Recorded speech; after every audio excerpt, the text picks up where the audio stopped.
भारतीय संस्कृति रे पर्वपर्वाणी गुड़िक आम जीवन सहित अंगांगी भावे जड़ित। सामाजिक जीवन को सरस सुंदर करिबा पई साधारणतः पर्व गुड़िकर सृष्टि ओडिशा रे पालन करा जाउथिबा पर्वमानंक मध्यरु रज पर्व अन्यतम। एहा ओडिशार झियो बोहू मानंकर एक स्वतंत्र एवं प्रधान पर्व। रज पर्व पालन विधु रज पर्व आषाढ़ मासरे पड़े। ज्येष्ठ मास शेष दिन ठारू आषाढ़ मास द्वितीय दिन पर्यंत माने 3 दिन धरी रज पर्व पालित हुए। प्रथम दिन को पहली रज, द्वितीय दिनटी को रज संक्रांति और तृतीय दिनटी को भूमि दहन कहंती। एही पर्वटी झियो मानंकर मुख्य पर्व हेले हे आबाल वृद्ध बनिता एहाकू श्रद्धा सहकारे पालन करिथांती। एही 3 दिन लोकमाने आमोद प्रमोद और खेल कौतुकरे समय बितांती। घरे घरे नाना प्रकार सुस्वादु खाद्य विभिन्न प्रकारर पिठापणार आयोजन करा जाइथाय।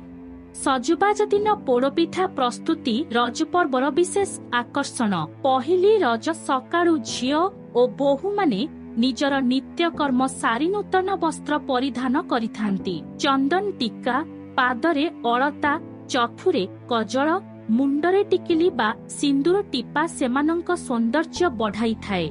कुमारी माने खाली पादरे भूमि रे न चलिबा हेउछि एक पारंपरिक विधि। एथि पई पूर्वे झियो माने गुआ फोड़पा पिंधुथिबा स्थले वर्तमान चपल पिंधुछंती।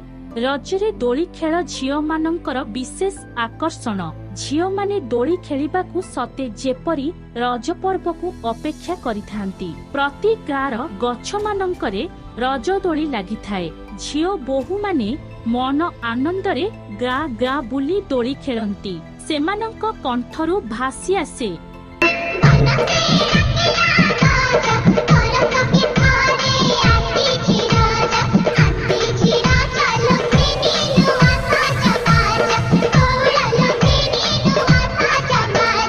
A few moments later. विभिन्न पिठापण, क्रीड़ा कौतुक, मिष्टान्न भोजन भक्षण और पान खाई आनंद उल्लास रे झियो माने समय अतिबाहित करिथांती। सेही समय रे घरर स्त्री लोक माने किछि काम धंदा न करी क्रीड़ा कौतुक रे 3 दिन समय बिताई थांती।